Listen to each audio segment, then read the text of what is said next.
तो स्वागत है आपका एक और नई वीडियो में। तो आज हम बात करेंगे कि मैंने अपने बल्किंग जर्नी के दौरान क्या-क्या गलतियाँ की हैं, ताकि आप उन्हें ना दोहराएँ और मैं भी अपनी दोबारा बल्किंग जर्नी पर उसे ना दोहराऊँ। तो यहाँ पर मैं अपनी बल्किंग की कुछ फ़ोटोज़ या वीडियोज़ जो भी होंगी यहाँ पर डाल दूँगा, तो आप देख सकते हैं कि मेरी बल्किंग कैसी हुई थी। और जो टॉप वेट था मेरा वो था 92 केजीज़। उसके बाद फिर मैंने कटिंग किया था।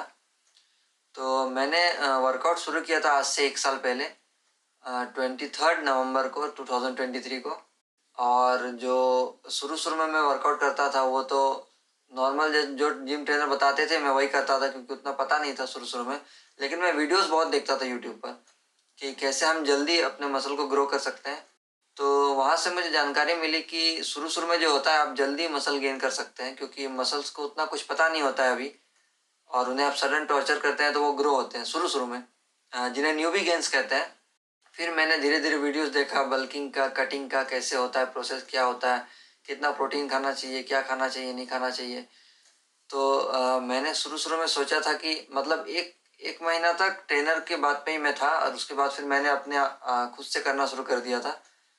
और मेरा जो बॉडी कंडीशन था वो था स्किनी फैट। तो यहाँ पर मैं आपको फ़ोटो दिखा दूँगा कि ऐसे मैं पहले दिखता था, और मसल मास तो उतना कुछ था नहीं, बस वही पेट निकल गया था, जो नॉर्मल था। हम नॉर्मल ही था, मतलब हम लोग खाते थोड़ा ज़्यादा थे, मतलब वही तेल मसाला बाज़ार का खाना, ये वो जंक फूड आप कहें तो ज़्यादा खाते थे।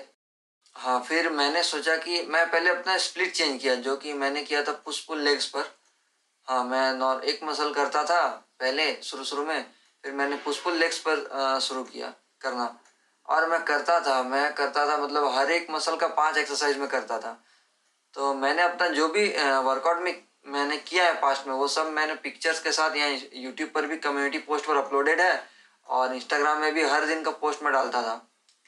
तो पता नहीं था तभी उतना, तो मैं हर एक मसल का 5-5 वर्कआउट करता था, 4-4 सेट सबके हर दिन। जैसे ट्राइसेप के 3 वर्कआउट करता था, शोल्डर के 3 करता था, चेस्ट के 4 करता था।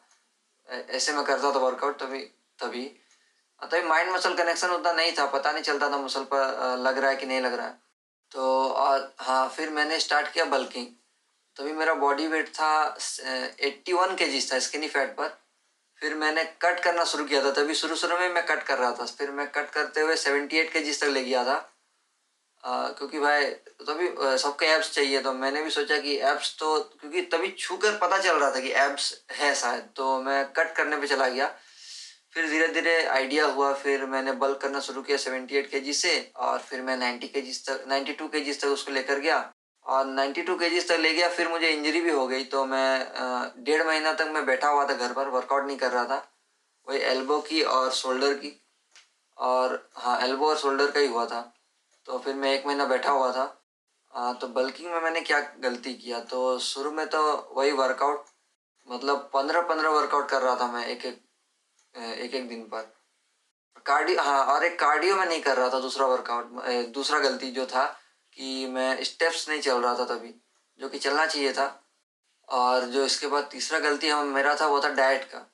मैं जैसे नॉर्मल कटिंग के बाद जब मैं नॉर्मल डाइट पर आया था ना, तो वो था मेरा 2200 कैलोरीज का था। हाँ, तो फिर मैंने पहले 100 कैलोरीज बढ़ाया फर्स्ट वीक। फिर दूसरा वीक मैंने 200 कैलोरीज बढ़ाया। तो धीरे धीरे पहला महीना तो बहुत ही अच्छा बल्किंग हुआ, 3 केजी से 4 केजी गेन हुआ। फिर दूसरा महीना आया तो फिर मैंने 400 कैलोरीज बढ़ाया।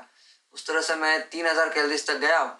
मतलब खाना भी ठीक से मतलब हजम हो रहा था, बाकी सब ठीक था, डाइट भी ठीक था, स्लीप भी ठीक था, और वर्कआउट भी ठीक हो रहा था, मसल रिकवरी भी हो रहा था। फिर तीसरा मंथ में फिर हुआ क्या कि एक जगह पे आकर के वेट स्टॉप हो गया, मतलब बढ़ नहीं रहा था। तो अब मैं क्या करूँ, वर्कआउट तो मैंने 2 दिन तक देखा, फिर 3 दिन तक देखा, फिर मैंने और उसमें कैलोरीज बढ़ा दी, तो फिर वो बढ़ने लगा। तो मसल तो फिर बढ़ना स्टॉप हो गया था शायद, मतलब बहुत ही कम बढ़ रहा था, लेकिन फैट बढ़ रहा था। तो वो भी हमारे पुराने ट्रेनर ने वही कहा कि जितना फैट पुट ऑन करेगा उतना अच्छा है। तो फिर मैं खाते गया, फिर मैं खाते खाते मैं 4000 कैलोरीज तक पहुंच गया था, जिसमें प्रोटीन था मेरा 250 ग्राम, जो कि ज़रूरत नहीं था और पता नहीं था। तो और फिर धीरे धीरे जब चौथा मंथ आया बल्किंग का मेरा, तो धीरे धीरे अब डाइजेशन इश्यूज होने लगा। पता चल रहा था वो बॉडी को कि प्रॉब्लम हो रहा है अब।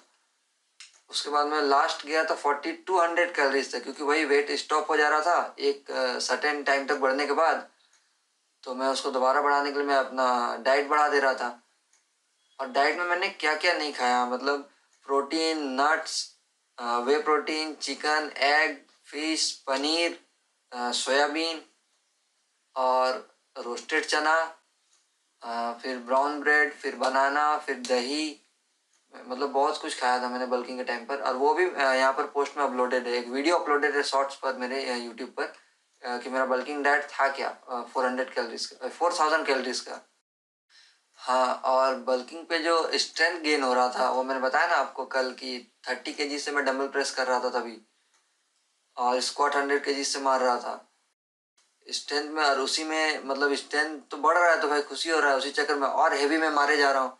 और उसी टाइम मारते मारते शोल्डर पर यहाँ पेन होने लगा, मतलब क्या बोलते इसको, रोटेटर कफ पर। क्योंकि मैं गलती करता था कि मैं वार्म अप ढंग से नहीं करता था। क्योंकि मैंने एक वीडियो देखा था इसका, साकेत गोखले का एक वीडियो देखा था पहले का, जिसमें उसने बताया था ट्रैंगुलर करके कुछ बताया था, स्प्लिट बोल करके, कि शुरू में हाई रेप मतलब हाई वेट से मारो और उसके बाद लो, फिर लो करते हुए आना है। तो मैं उस चक्कर में वार्म अप नहीं करता था, मैं सीधे जाता था जिम और उसके बाद थोड़ा मोड़ा वार्म अप किया और मैं सबसे पहले जाके एकदम 30 kg ले लेता था डंबल, और फिर अपना डंबल प्रेस करने लगता था। तो अब पता है कि नहीं करना चाहिए, क्योंकि पहले वार्म अप करना होता है ढंग से, तो नहीं करता था इसलिए इंजरी हुआ था। फिर उसी में मैं 1 महीना बैठ गया बल्किंग के बाद, तो अपने आप मेरा वेट जो है 92 से धीरे धीरे 86 87 आ गया, मतलब 1 महीना में धीरे धीरे ड्रॉप हो गया।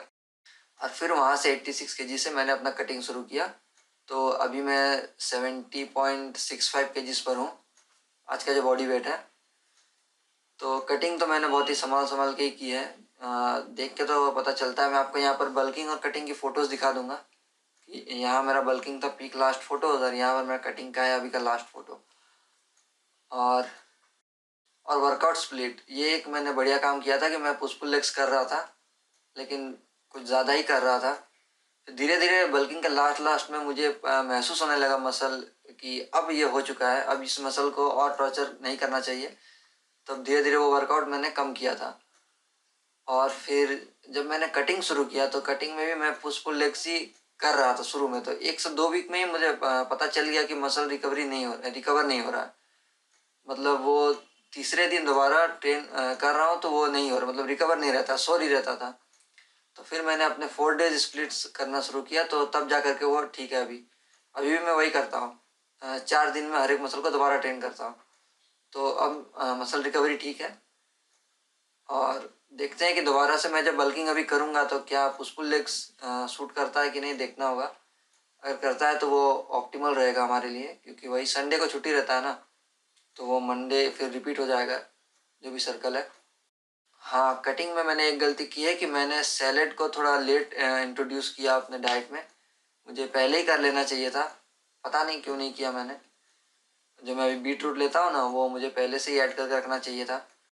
और ये बीट रूट अब रहेगा, जब तक मैं डाइट करूँगा तब तक बल्किंग में भी रहेगा, कटिंग में भी रहेगा, इसको मैं नहीं हटाने वाला। तो देखता हूँ मैं अब अपने बॉडी फैट को और कितना लो ले जा सकता हूँ, ताकि मैं दोबारा से बल्किंग शुरू कर सकूँ। और इस बार हम अपना बल्किंग, मुझे नहीं लगता है कि हम 3000 से 3500 कैलोरीज से ज़्यादा ऊपर नहीं जाएंगे, हम उतना तक ये बल्किंग करेंगे। और देखते हैं कहाँ तक रहता है ये। तो ठीक है, मैं मिलता हूँ आपसे नेक्स्ट वीडियो में, तब तक के लिए बने रहिए हमारे इस चैनल में देखने के लिए हमारी जर्नी। तो थैंक यू फॉर वॉचिंग, मिलते हैं नेक्स्ट वीडियो में।